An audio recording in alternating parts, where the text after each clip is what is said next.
السلام علیکم دوستو۔ بیٹی اگر باپ کے گھر میں ہے تو باپ کے لیے رحمت ہے، اور اگر اس کی شادی ہو گئی ہے، اس کا نکاح ہو گیا ہے، تو وہ اپنے شوہر کے نصف ایمان کو محفوظ کرنے کا ذریعہ بنی ہے۔ اور اگر ماں بن گئی ہے تو پروردگار عالم نے اس کو یہ مقام دیا ہے کہ وہ اپنے بچوں کے جنت ہے، اس کے قدموں میں اس کی اولاد کی جنت ہے۔ 8 مارچ پوری دنیا میں خواتین کے عالمی دن کے نام سے یاد کیا جاتا ہے، اور پاکستان میں کچھ لوگ اپنے مذموم مقاصد کو حاصل کرنے کے لیے اس کو عورت مارچ کے نام سے یاد بھی کرتے ہیں، اور ایک مشہور عورت مارچ بھی کیا جاتا ہے جس میں خواتین کے اصلی حقوق کو پامال کرنے کی کوشش کی جاتی ہے، کہ جس میں یہ ہے کہ نکاح کے ذریعے عورت کے حقوق کو محفوظ کیا جاتا ہے۔ تو اس نکاح سے منہ موڑنے کے لیے اور بے پردگی اور بے حیائی کو پھیلانے کے لیے عورت مارچ کیا جاتا ہے، جو کہ ایک پاکستانی معاشرے کے لیے ایک بہت بڑا ناسور پیدا کیا جا رہا ہے، اور اصلاح کے پردے میں ایک بہت بڑی خرابی کی کوشش کی جا رہی ہے۔ اس لیے کہ اللہ تعالیٰ نے جو عورت کو مقام دیا ہے، اگر اسلام میں جو ایک وراثت کا نظام ہے، اسلام نے جو ایک عورت کو مقام دیا ہے، ایک بیٹی کے ناطے سے، ایک بیوی کے ناطے سے، اور ایک والدہ کے ناطے سے جو مقام دیا ہے، اس سے منہ موڑ کے اگر کوئی شخص یہ کہتا ہے کہ وہ عورت کے حقوق کی جنگ لڑ رہے ہیں، تو وہ یقیناً ایسا کر رہے ہیں کہ جس سے عورت کے حقوق کو پامال کیا جا رہا ہے۔ کیونکہ عورت ایک حیا کا نام ہے، عورت ایک پاکیزگی کا نام ہے، عورت ایک تقدس کا نام ہے۔ اس عورت کے تقدس کو، اس پاکیزگی کو، اس حیا کو پامال کرنے کی خاطر بے حیائی کے نعرے لگائے جاتے ہیں، اور اس چیز سے منہ موڑا جاتا ہے جس سے رسول خدا صلی اللہ علیہ وسلم نے واضح کہا ہے، نکاح من سنتی فمن راغب عن سنتی فلیس منی، نکاح میری سنت ہے، جس نے بھی اس سے منہ موڑا وہ مجھ سے نہیں ہے۔ اور پاکستان کے یعنی ایک مشرقی معاشرے میں جو مرد عورت کے لیے جو صعوبتیں اٹھاتا ہے، جو تکلیفیں اٹھاتا ہے، وہ شاید ہی کسی معاشرے میں اٹھائی جاتی ہوں۔ تو دوستو، پاکستان جیسے معاشرے میں خواتین کے حقوق کی بات کرنی چاہیے، خواتین کے ان حقوق کی بات کرنی چاہیے جو حقوق اللہ تعالیٰ نے خواتین کو دیے ہیں۔ وراثت کی بات کرنی چاہیے، خواتین کے حقوق کی بات کرنی چاہیے، مگر اس میں بے حیائی اور برائی کے نعرے نہیں لگنے چاہیے، کہ جس سے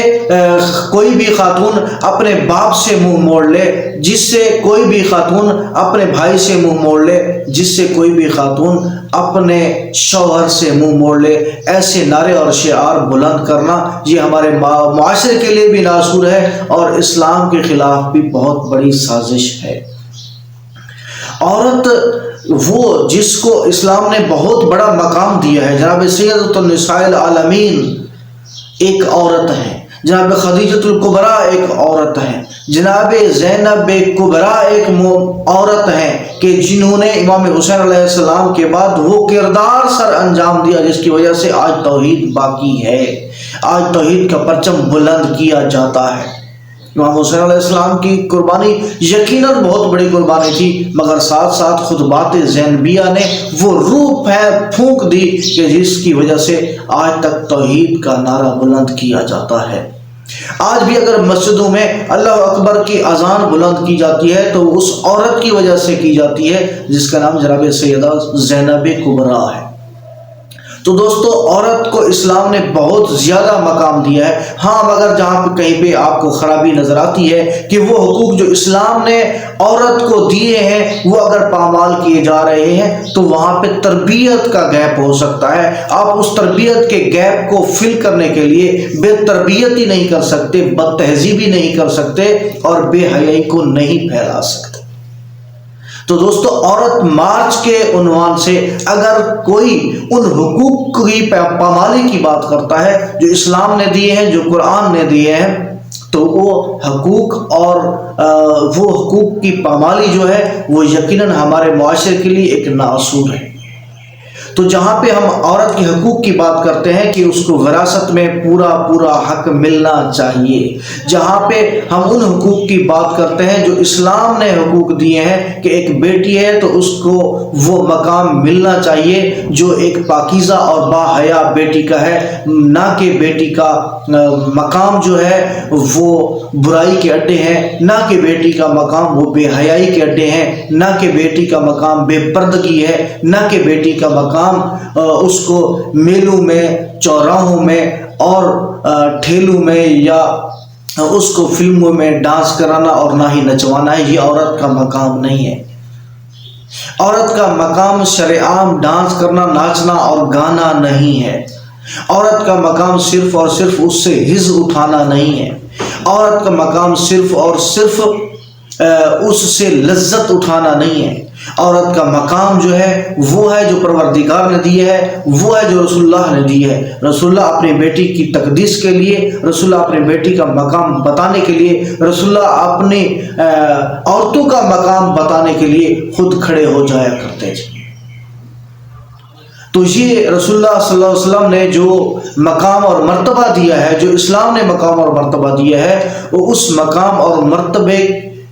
کو معاشرے میں رائج کرنا چاہیے، نہ کہ ہمیں اس کے بدلے میں برائی اور بے حیائی کو رائج کرنا چاہیے اور عورت مارچ کو سپورٹ کرنا چاہیے۔ عورت مارچ کو سپورٹ کرنا یوں سمجھے ایسا ہی ہے جیسا کہ آپ نے برائی اور بے حیائی کو سپورٹ کیا ہو، کیونکہ اس میں والد کو اللہ تعالیٰ نے جو مقام اور مرتبہ دیا ہے، جو حاکم بنا کے بھیجا ہے، اس سے بے رخی کی جا رہی ہے۔ اللہ تعالیٰ نے شوہر کو جو حاکم بنایا ہے اس سے بے رخی کی جا رہی ہے۔ اگر والد اور شوہر کا مقام اور مرتبہ اور ان کے حقوق کو پامال کر کے آپ عورت کے حقوق کا نعرہ لگائیں گے تو یقیناً وہ برائی اور بے حیائی ہوگی، اس کے علاوہ کچھ نہیں ہوگا، اور اس میں عورت کے حقوق پامال ہو رہے ہوں گے۔ اگر مرد کے حقوق پامال کر کے آپ عورت کے حقوق کا نعرہ لگاتے ہیں تو یقیناً آپ عورت کے حقوق کو بھی پامال کر رہے ہیں۔ تو دوستو 8 مارچ عورت کے حقوق کا دن ہے، نہ کہ عورت کے حقوق کی پامالی کا دن ہے۔ تو ہمیں عورت مارچ اس انداز سے دیکھنا چاہیے اور اس خواتین کے عالم دن کو اس عنوان سے دیکھنا چاہیے جس میں بے حیائی اور بے پردگی نہ ہو، بلکہ باحیا اور با پردہ اور عورت کی تقدیس کا علم بلند ہونا چاہیے۔ تو آج انہی الفاظ کے ساتھ آپ سے اجازت چاہوں گا۔ اللہ آپ کا حامی و ناصر۔